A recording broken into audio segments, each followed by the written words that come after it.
মায়ের কথা। কখনো কখনো 2 মাসেও হয়তো একদিন ঠাকুরের দেখা পেতুম না। মনকে বোঝাতুম, মন তুই এমন কি ভাগ্য করেছিস যে রোজ রোজ ওর দর্শন পাবি।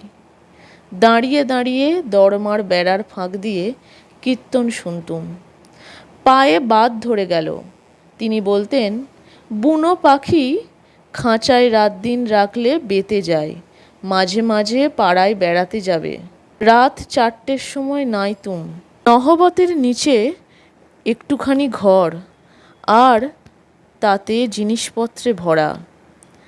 উপরে শিকে ঝুলছে।